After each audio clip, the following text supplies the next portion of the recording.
11 Kayu Tanah, mengikuti guru penggerak angkatan 10 Padang Pariaman. Hai, perkenalkan saya Satria Riani, saya CGP angkatan 10 Kabupaten Padang Pariaman, berasal dari SMA 1 2 Garis 11 Kayu Tanah. Halo, nama saya Kamela Sari Dewi. Saya berasal dari SMK Nasional Kayu Tanam, CGP Angkatan 10 Kabupaten Padang Pariaman. Kami bertiga akan menyampaikan budaya positif di sekolah. Selamat pagi kepada Bapak Ibu Guru SMA 2/11 Kayu Tanam. Pada pagi ini kita akan mengadakan acara tentang budaya positif, itu CGP Angkatan 10 bersama Bu Yulianita, Bu Satria Friani, dan saya Kamela Sari Dewi, dan didampingi oleh Bapak Kepala Sekolah SMA 2/11 Kayu Tanam, atau yang mewakili oleh Bapak Wakil Kurikulum oleh Kak Yul Henry. Oke, untuk acara selanjutnya tak lupa pula saya ucapkan kepada pucuk pimpinan umat yakninya Nabi Muhammad SAW yang telah melimpahkan rahmat dan karunia-Nya pada kita pagi ini, itu untuk mengikuti acara kita, yaitu tentang budaya positif. Nah, tak lupa saya aturkan kepada Allah Subhanahu wa Ta'ala yang mana telah memberi kesempatan kita untuk berada di ruangan serbaguna, itu di gedung SMA 2/11 Kayu Tanam. Selanjutnya sepatah kata oleh Bapak Kepala Sekolah atau yang mewakili, kepada Bapak dipersilakan.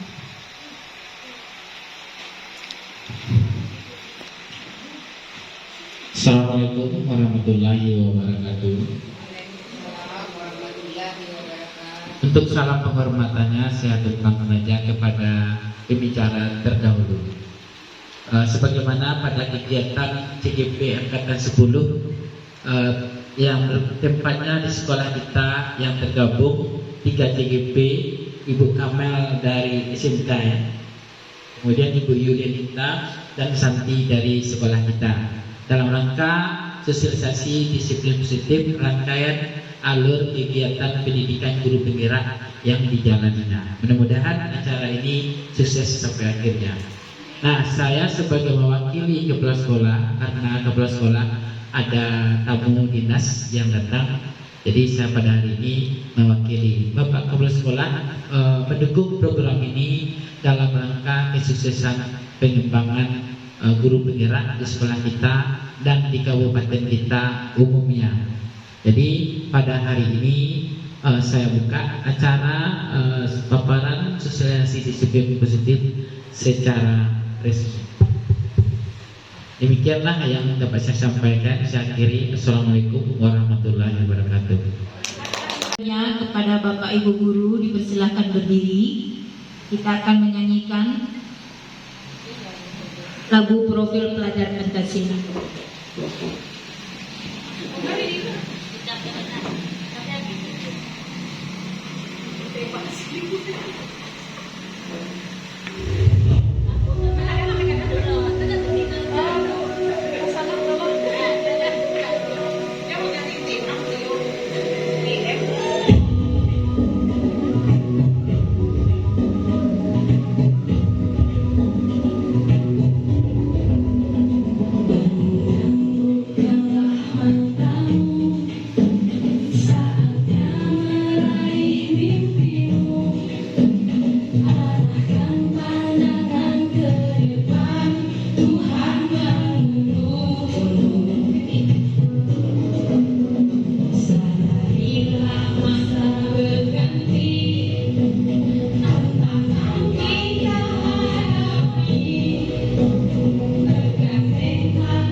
berdiri di depan.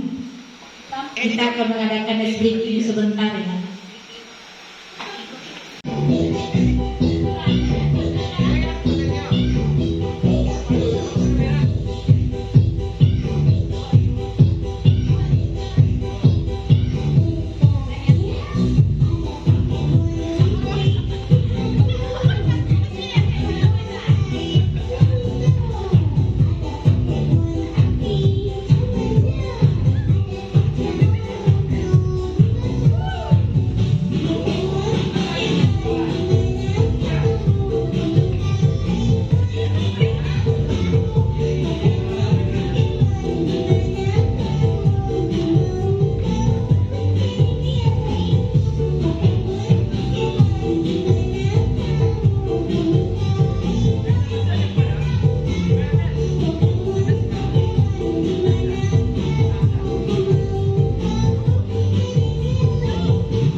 Persilakan kepada Bu Santi untuk membacakan kolaborasi pemahaman budaya positif dengan rekan sejawat.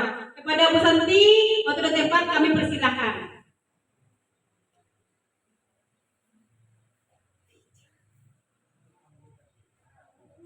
Terima kasih kepada Bapak Ibu yang telah menyediakan waktu untuk saya bisa berkolaborasi menyampaikan pemahaman budaya positif dengan rekan sejawat saya. Adapun kolaborasi pemahaman budaya positif, yang pertama yaitu kita kenal adanya paradigma belajar. Selain itu adanya disiplin positif, nilai-nilai kebajikan, kebutuhan dasar manusia, motivasi perilaku manusia, posisi kontrol guru, kemudian ada keyakinan kelas. Selanjutnya kita kenal adanya istilah segitiga restitusi. Untuk pembelajaran dengan paradigma baru, nah kita mesti paham dulu apa yang maksud dengan pembelajaran paradigma baru ini. Pembelajaran dengan paradigma baru itu pembelajaran sebagai guru dengan metode berpusat pada siswa atau lebih kita kenal dengan student center. Karena kita akan memberikan metode menggunakan prinsip pembelajaran berdiferensiasi sehingga peserta didik sesuai dengan kebutuhannya. Tujuannya adalah untuk membentuk atau mewujudkan profil pelajar Pancasila. Nah, sedikit tentang metode berdiferensiasi ini, siswa kita di dalam kelas itu pasti akan berbeda. Untuk pemahamannya dikarenakan siswa berlatar belakang yang berbeda pula. Nah, nanti kita akan kenal istilahnya gaya belajar kinestetik, audio, dan visual atau audio visual. Nah, kemudian kita kenal ada istilahnya miskonsepsi tentang teori kontrol. Untuk ilusinya, guru mengontrol murid. Kemudian ilusi bahwa semua penguatan positif efektif dan bermanfaat. Selain itu, ilusi bahwa kritik dan membuat rasa bersalah mampu menguatkan karakter. Selain itu, ilusi bahwa orang dewasa, berhak memaksa. Nah, ini yang miskonsepsi tentang teori kontrol itu, atau kesalahan kita dalam pemahaman suatu konsep tentang teori kontrol. Nah, pengubahan paradigma stimulus respon ke pendekatan teori kontrol ini, untuk stimulus respon kita kenal contohnya realitas atau kebutuhan kita sama.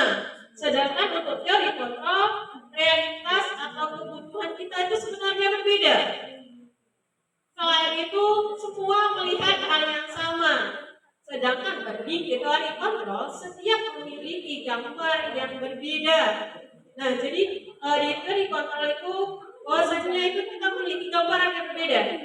Kemudian lagi, kita mencoba mengubah orang agar berpandangan sama dengan kita. Intinya kita harus memaksakan kehendak di sana. Kemudian di teori kontrol, kita berusaha memahami pandangan orang lain tentang dunia. Jadi di teori kontrol ini kita memberikan kebebasan kepada orang bahwasanya pemahaman kita itu bisa lebih luas. Kemudian di perilaku stimulus respon, perilaku buruk dilihat sebagai suatu kesalahan. Nah, di bagian teori kontrolnya semua perilaku memiliki tujuan. Nah, contohnya kalau di bagian peserta didik, contohnya untuk kasus siswa bermasalah, kenapa bermasalah datang terlambat, masih mereka ada beberapa tujuan atau alasannya. Yang lagi, untuk stimulus respon, orang bisa mengontrol saya. Di bagian teori kontrolnya, hanya Anda bisa mengontrol diri Anda. Nah, jadi kalau di teori kontrol ini hanya diri kita yang mengontrol diri kita, tidak ada orang yang mengontrol diri kita. Yang lagi, di bagian stimulus respon, saya bisa mengontrol orang lain. Di bagian teori kontrolnya, Anda tidak bisa mengontrol orang lain. Jadi di teori stimulus respon ini jelas intinya bersifat antonim lawan dari teori kontrol. Selain itu, pemaksaan ada pada saat rujukan gagal. Nah, itu di bagian teori respon. Sedangkan di teori kontrolnya, kolaborasi dan konsensus menciptakan pilihan-pilihan baru. Selain itu, ada model berpikir menang kalah. Nah, di bagian itu stimulus respon. Di bagian teori kontrolnya ada model berpikirnya menang-menang. Nah, jadi jelas berbeda antara stimulus respon dengan teori kontrol pada perubahan paradigma stimulus respon dan pendekatan teori kontrol. Jadi kita lanjut yang kedua, disiplin positif. Sebelum kita masuk ke disiplin, terlebih dahulu kita mesti kenal apa itu pengertian disiplin. Sebenarnya disiplin ini berasal dari kata disiplin yang artinya belajar, dan awal pembentukan disiplin adalah disiplin diri, mengacu pada disiplin diri yang memiliki tanggung jawab terhadap apa yang dilakukan berdasarkan nilai-nilai yang diyakini. Dan disiplin positif itu merupakan salah satu cara penerapan disiplin yang bertujuan untuk menumbuhkan kesadaran serta memberdayakan peserta didik tanpa imbalan, penghargaan, ancaman ataupun hukuman. Dia lagi, sebagai pendidik, tujuan kita adalah menciptakan peserta didik yang memiliki disiplin diri, sehingga mereka berlaku mengacu kepada nilai-nilai kebajikan universal dan memiliki motivasi intrinsik dalam perubahan perilaku ke arah yang lebih baik. Nah, sedikit tentang motivasi intrinsik ini. Motivasi intrinsik sama dengan dorongan yang ada pada diri kita sendiri untuk berbuat apa. Lanjut poin ketiga, nilai-nilai kebajikan. Nilai kebajikan ini berkaitan nilai apa yang disepakati bersama antara lain dari suku bangsa, agama bangsa maupun latar belakang yang berbeda. Jadi walaupun kita berbeda-beda, nanti ada nilai kebajikan apa yang kira-kira kita anggap bisa kita samakan. Contoh nilai kebajikan dari institusi atau organisasi. Kemudian dasar Pancasila.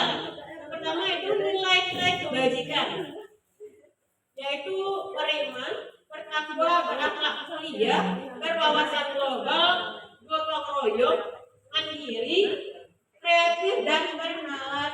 kritis. Yang lagi, keterampilan hidup dapat juga cara lurus hati, mendengar yang aktif, tidak merendahkan orang lain, dan memberikan yang terbaik dari kita. Oke, bagaimana Bapak Ibu? Oh, kita lanjut. Next, kebutuhan dasar manusia. Kebutuhan dasar manusia adalah segala sesuatu yang kita lakukan untuk mendapatkan apa yang kita inginkan. Seluruh tindakan yang kita lakukan itu memiliki tujuan tertentu. Dan semua usaha terbaik yang kita lakukan adalah dalam rangka agar kebutuhan kita bisa terpenuhi dengan baik. Nah, itu kebutuhan dasar manusia. Yang lagi, ada 5 kebutuhan dasar manusia itu. Yang antaranya apa saja? Yang pertama, kebutuhan untuk bertahan hidup atau istilahnya kebutuhan akan pangan. Berkaitan dengan makanan, pakaian, tempat tinggal, keamanan dan juga kesehatan. Jadi berkaitan dengan kebutuhan bertahan hidup. Selain itu, kita sebagai manusia juga butuh yang namanya kasih sayang dan rasa menerima. Diperlukan berbagai kerjasama menjadi bagian dalam kelompok. Bayangkan saja kalau seandainya kita hidup tanpa adanya rasa kasih sayang, kira-kira dunia pasti akan terasa hampa. Kemudian lagi, kebutuhan penguasaan. Kebutuhan tentang penguasaan ini berkaitan dengan harga diri, keinginan untuk dianggap memimpin prestasi, diakui, dan juga didengar. Nah, jadi istilahnya kebutuhan penguasaan ini akan kita butuhkan saat kita berada di tengah-tengah kelompok individu yang lain. Nah, jadi kita butuh yang namanya kebutuhan penguasaan. Yang lagi, adanya kebutuhan kebebasan. Kebutuhan kebebasan ini memiliki pilihan, contohnya mencoba hal baru, mampu mengendalikan arah dirinya. Mereka ingin kebebasan. Kalau kebebasan ini, kalau dari segi pendidik, balik lagi dengan tipe pembelajaran. Ada istilahnya daya belajar visual, audio, kemudian belajar kinestetik. Jadi kita sebagai guru bisa memahami tentang kebutuhan dasar dari siswa. Yang terakhir, kebutuhan bermain, humor, antusias atau tertawa, atau lebih kita kenal dengan kebutuhan akan hiburan.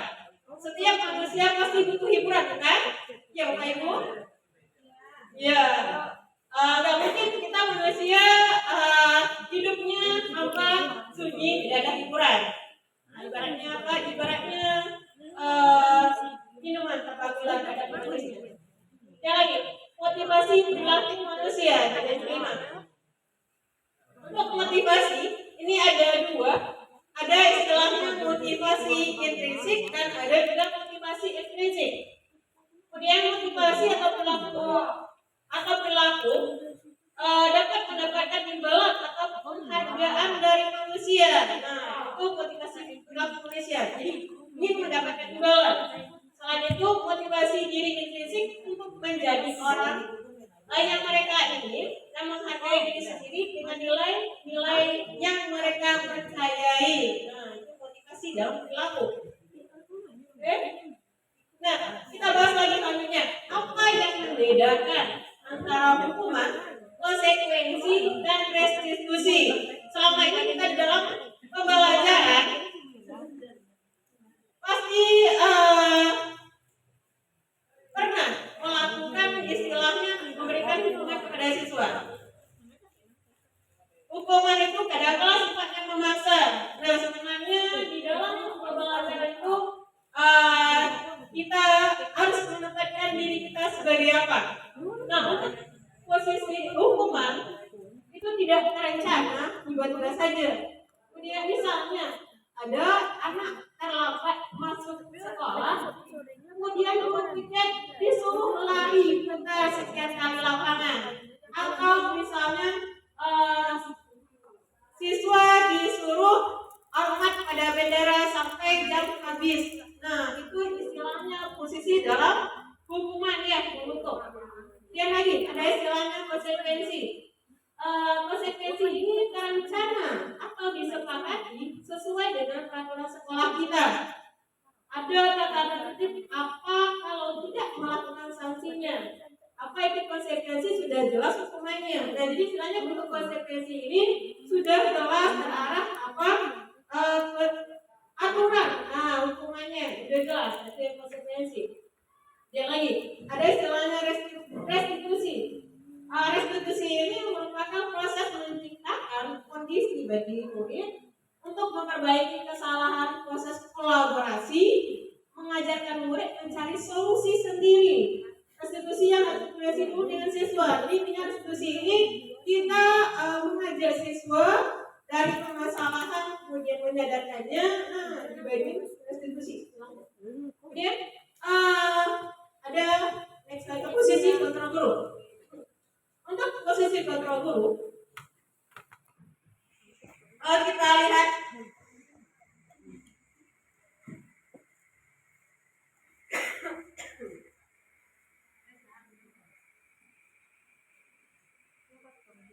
ya, kita lanjut lagi.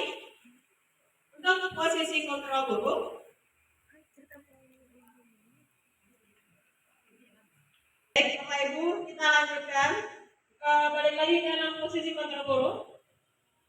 Pada posisi kontrol guru, kita lihat ke belakang ada posisi apakah kita sebagai guru, sebagai penghukum, atau sebagai pembuat rasa bersalah. Ada posisi sebagai teman, sebagai pemantau, atau posisi kita sebagai manajer.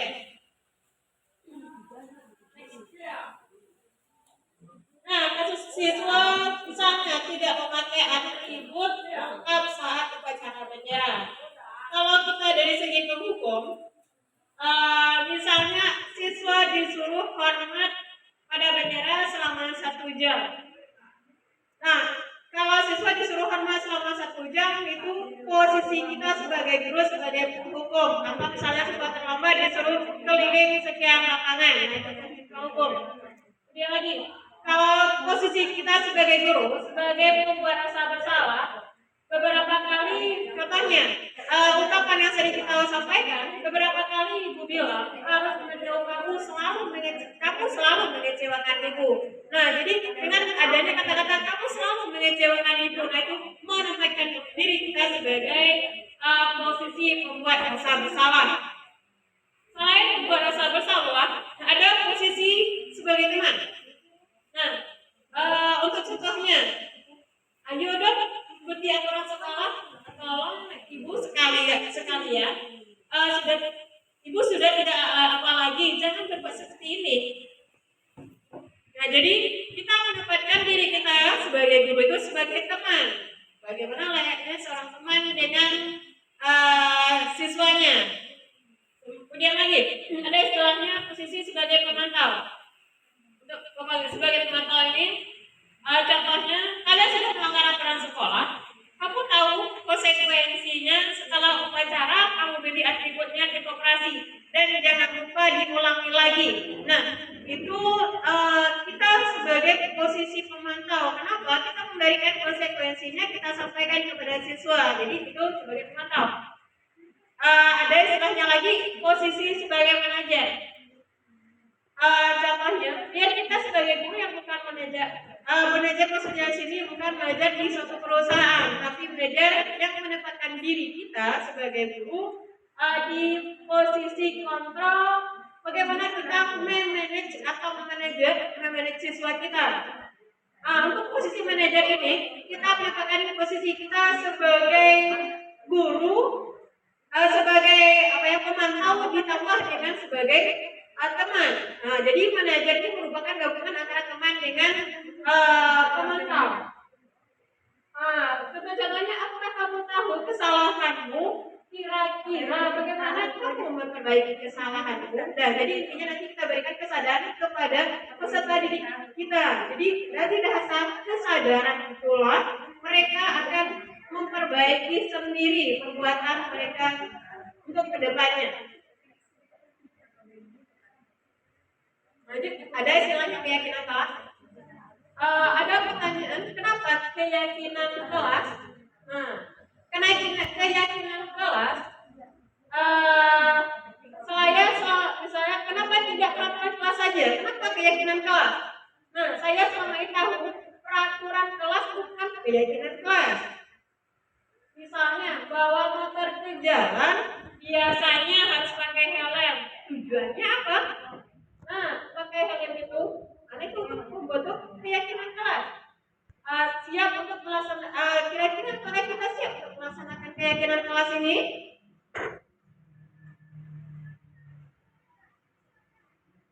Dan kita kenal ada istilahnya segitiga restitusi. Untuk segitiga restitusi, ini merupakan suatu proses dialog yang dijalankan oleh guru dapat menghasilkan murid yang mandiri dan sabar tanggung jawab. Segitiga restitusi ini ada 3 tahapan. Yang pertama, menstabilkan identitas. Kedua, validasi tindakan yang salah. Ketiga, baru menanyakan keyakinan. Nah, untuk contohnya tadi kasus siswa terlambat, kita tanyakan dulu, kenapa alasan siswa ini terlambat? Kemudian, kenapa siswa terlambat? Pasti ada alasannya. Nah, mungkin semua perbuatan tidak ada alasannya. Nah, kemudian kita tanyakan apakah keyakinan apakah sesuai dengan keyakinan kelas kita? Apa sih? Siswa akan menjawab ya atau tidaknya. Baru kita sampaikan bahwasanya ibu pernah juga seperti ini. Nanti menumbuh kesadaran. Dari kesadaran itulah nanti baru bulan keyakinan. Masing-masing tahapan memiliki ciri khusus.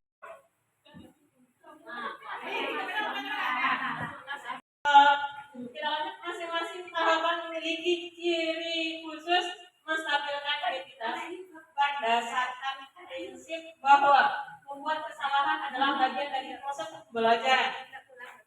Untuk menstabilkan identitas ini, kita memberitahu anak bahwa kesalahan itu hal yang wajar. Kalau manusiawi dengan kata-kata seperti contoh kata-kata yang bisa kita ucapkan untuk menstabilkan identitas dari kesalahan itu adalah proses pembelajaran juga. Misalnya berdua salah itu wajar loh. Ibu juga pernah melakukannya atau bapak juga pernah melakukannya. Nah, mau mencari siapa yang salah atau kamu berhak merasa itu adalah beberapa kata yang bisa diucapkan. Pada saat kita mau menstabilkan identitas anak, jadi jangan menganggap anak itu memang benar-benar salah.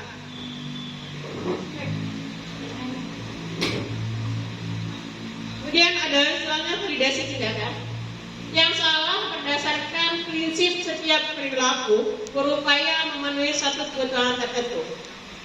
Ini kamu pasti punya alasan. Mengapa melakukan hal itu? Atau padahal kamu bisa melakukan hal lebih lagi dari ini ya.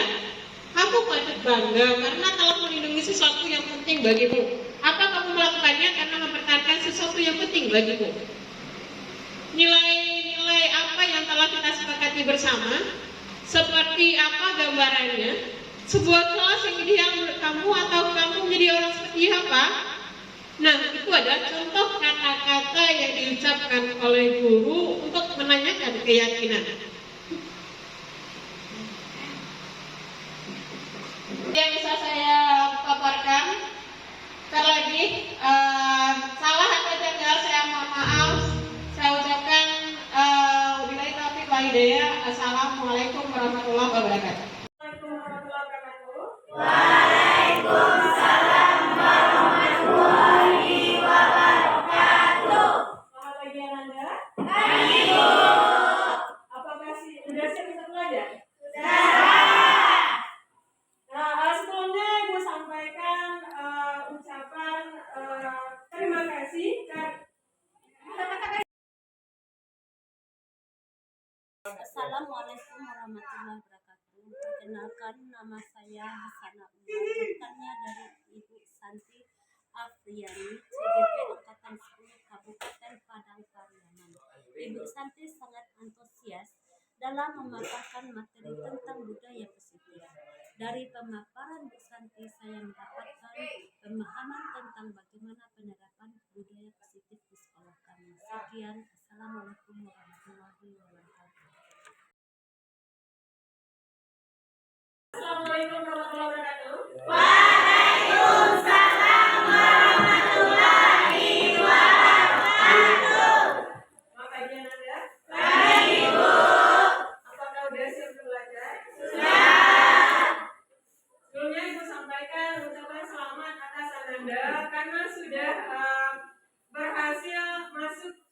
TSMA 1 2x11 kayu tanam yang semula berpakaian baju putih dan berwarna apa? Biru. Ya, berwarna biru atau masih status apa?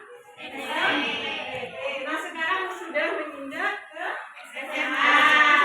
Otomatis pakaiannya juga sudah berubah. Nah, untuk itu sebelum kita memulai pelajaran lebih lanjut, karena Anda masih tahap awal, jadi kita bikin dulu yang namanya keyakinan kelas. Ada yang tahu apa itu keyakinan kelas? Kesepakatan kelas. Biasanya kesepakatan kelas ini contohnya apa kalimatnya? Ya ini apa? Tidak menggunakan HP. Apa lagi sebelah sini? Apa Asa? Tidak apa? Tidak boleh cabut. Apa lagi? Aris? Menjaga kebersihan kelas. Menjaga kebersihan kelas. Nah, jadi keyakinan kelas itu akhirnya dari kesepakatan kelas. Jadi gini, kalau kita bikin tidak boleh cabut atau jangan membuang sampah sembarangan, itu salah satu contoh kesepakatan kelas. Kalau kalimatnya atau redaksi kalimatnya jangan gunakan kata jangan atau tidak. Jadi intinya bagaimana kalimatnya? Gunakanlah kalimat yang berbau positif. Jangan membuang sampah sembarangan. Jadi kira-kira redaksi kalimatnya jadi apa? Ya, buanglah sampah pada tempatnya. Tidak mencontek saat jam pelajaran. Kira-kira tidak mencontek jadi apa dia kalimatnya? Jujur. Jadi seperti itu. Kira-kira bisa? Kalau bisa untuk mencapai kesepakatan kelas, Ibu bagikan dulu ya tiknotnya. Kemudian silakan Anda tempel di bagian depan. Dari itu nanti kita akan lihat kesimpulan kira-kira apa kesepakatan kelas kita. Ya. Farah bisa juga tolong Farah?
Bedakan saja warnanya Pak.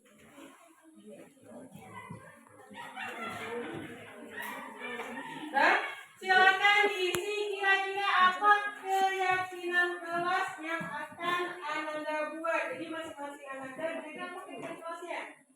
Sama misalnya tadi apa ada jujur, apalagi disiplin, mengerjakan tugas tepat waktu, kreatif, nah kan termasuk ke bentuk keyakinan kelas. Jadi kalau menurut Anda kira-kira apa? Silakan dibuat di stimpaknya. Nanti kalau sudah selesai silakan tempel ke depan ya.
Jangan masih kayak gitu. Satu. Disusun ya bagaimana bagusnya. Bagi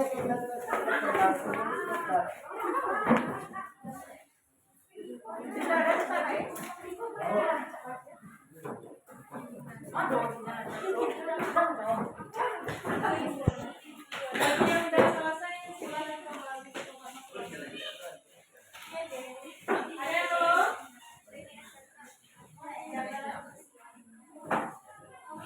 Udah selesai ini? Aurea, udah Aurea? Udah ke depan ya?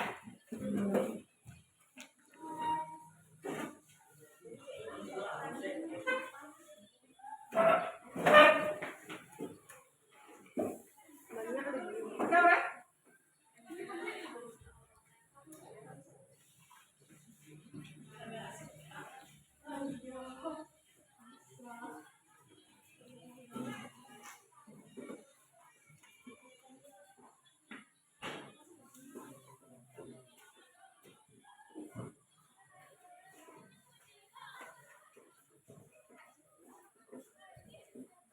Udah semua? Gua akan bacakan ya apa yang telah Ananda buat berkaitan dengan keyakinan kelas di lokal 10 yang 4 ini. Untuk pertama sekali, untuk keyakinan kelasnya ada disiplin. Disiplin diperlukan atau tidak? Disiplin, sopan santun, kemudian ada jaga ketertiban kelas, membuat tugas dengan jujur. Nah, berarti ini apa? Jujur ya? Kemudian buanglah sampah pada tempatnya. Ayo dah tuh. Iya dong. Jangan istirahat, sampah bertebaran. Jadi salah satunya buang sampah pada tempatnya. Tanggung jawab. Ya nak? Ya. Mengerjakan tugas katanya. Berarti ini sama bersama ini ya. Tidak cabut, dilarang di apa nih? Bilang kasar di lokal, berarti dilarang berbicara berkata kotor atau berkata kasar ya. Ada juga yang bikin kreatif diperlukan enggak? Ya. Kemudian tepat waktu. Nah, ini tepat waktu berarti masuk mana nih? Iya, masuk disiplin juga. Kemudian ada disiplin juga. Sepakat. Ya, sepakat. Kenapa ada kata sepakat? Dulu nggak sepakat di dalam lokal ini? Ya, perlu. Kalau seandainya kita dalam lokal ini sebenarnya semua bersaudara. Ada istilahnya pakai KG ya. Iya, ada kita sepakat. Kemudian ada disiplin juga, kreatif, jujur, menghormati guru pada saat guru menerangkan pelajaran. Iya nggak? Iya. Nah, itu sepakat kelasnya lagi. Memakai seragam lengkap dengan sopan dan rapi. Jadi kalau tidak memakai seragam lengkap, contohnya memakai apa ya, sandal.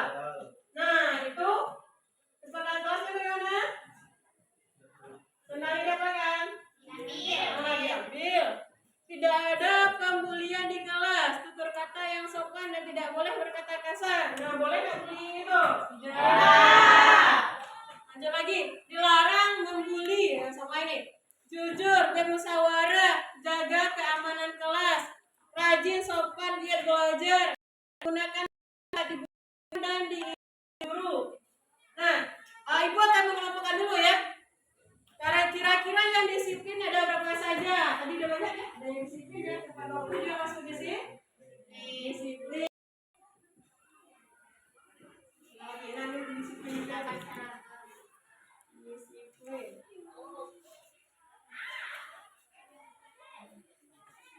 Jawab sopan santun. Berarti tidak bilang kasar, berarti itu masuk apa tuh?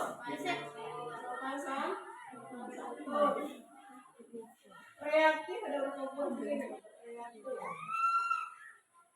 Jaga ketertiban kelas. Terus apa? Juga masuk disiplin. Membuat tugas dengan jujur. Berarti masuk juga dengan apa? Jujur.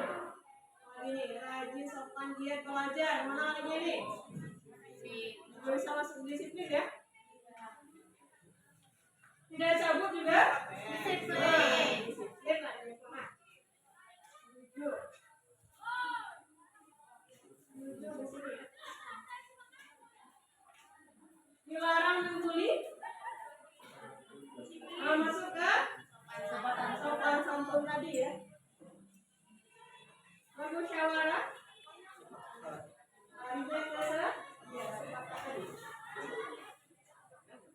Tanggung jawab. Tanggung jawab mana? Ya bisa. Sepakat, musyawarah, tanggung jawab. Tidak membuli di kelas, berkata yang sopan. Jaga keamanan kelas. Masuk? Baik, masuk disiplin. Menghormati guru pada saat guru menerangkan pelajaran. Sopan santun. Sopan santun disiplin. Menggunakan HP saat dibutuhkan dan diizinkan guru. Disiplin. Masuk disiplin. Memakai seragam lengkap juga disiplin. Mengerjakan tugas. Masuk? Disiplin. Buanglah sampah pada tempatnya. Kebersihan. Nah, jadi kalau kita kelompokkan ada berapa nih? 1, 2, 3, 4, 5, dan 6 ya? Apa saja itu? Mulai dari disiplin. Kesepakatan kelas pertama disiplin. Yang keduanya sopan santun. Ketiga jujur. Empatnya buang sampah pada kebersihan. Ayo kebersihan. Limanya kreatif. Yang 6 baru apa? Tanggung jawab usaha. Adanya kata kesepakatan. Nah, jadi ini disebut dengan apa? Keyakinan kelas di 10E4. Nah, karena sudah ada keyakinan kelas, berarti untuk kedepannya apa yang sudah disepakati ini yang akan dijadikan dilaksanakan ke depannya. Ya. Nah, karena sudah ada kesepakatan kelas, jadi ibu minta Ananda untuk membuat atau menandatangani daftar kehadiran dari kesepakatan kelas kita. Silakan mulai dari Dina dulu ke depan ya. Dina, silakan dibuat namanya di sini ada nggak?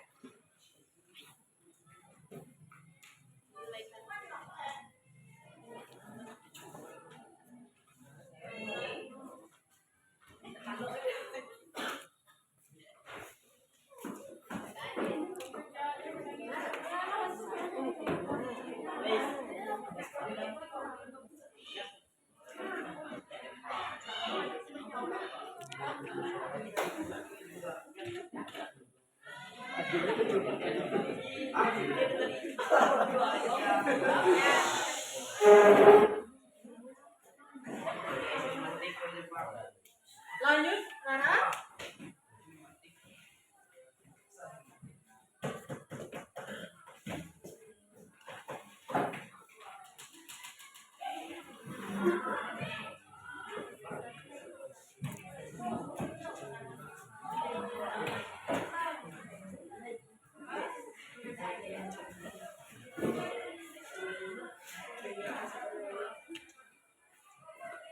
Lanjut berikutnya ya, Ananda berikutnya.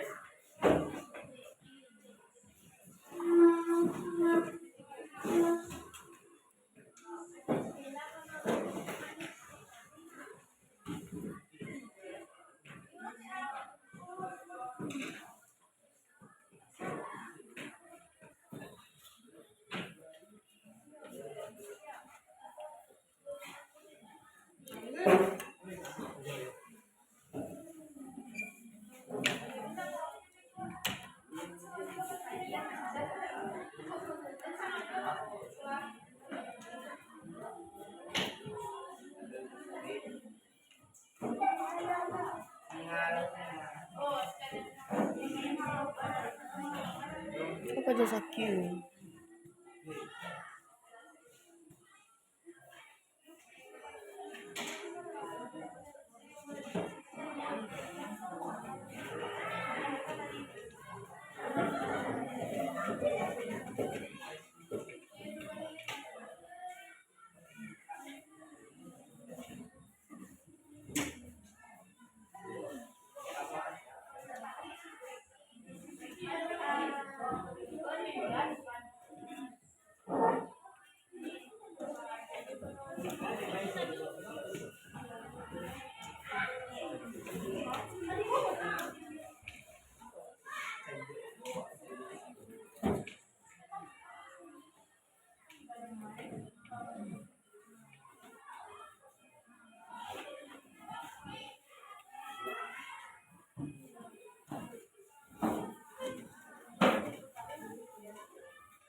Lanjut, ya.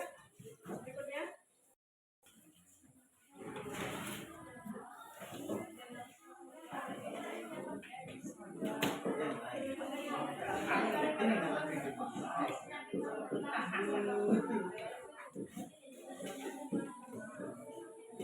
Lanjut.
Lanjut.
Berdasarkan penandatanganan daftar hadir, berarti kita hadir ada 28 ya. Nah, dari yang ke-28 ini dari berapa? Kita ada 34. Jadi yang tidak hadir mengikuti dari kesepakatan kelas kita. Nah, ya, jadi kedepannya yang tidak hadir tidak boleh komentar. Kenapa? Dari diskusi itu sebenarnya berapa? 2/3 dari yang hadir itu menyetujui dari kesepakatan yang sudah ada. Ya. Nah, apakah ini bisa dilaksanakan ke depannya? Terima kasih Ibu ucapkan karena sudah menyelesaikan kesepakatan kelas kita.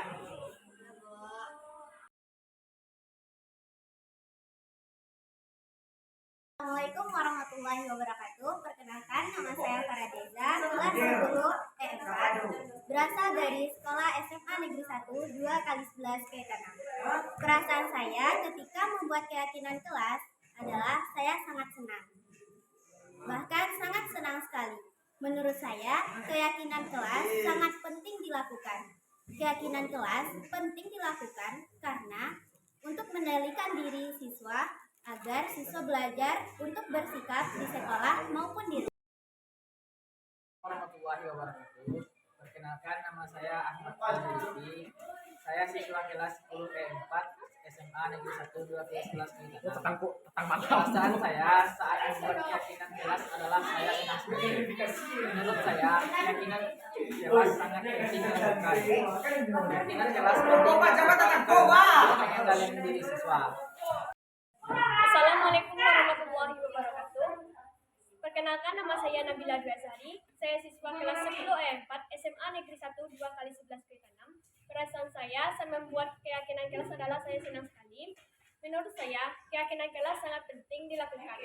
Keyakinan kelas penting dilakukan karena untuk pengendalian diri siswa, agar siswa belajar untuk bersikap di rumah maupun di sekolah.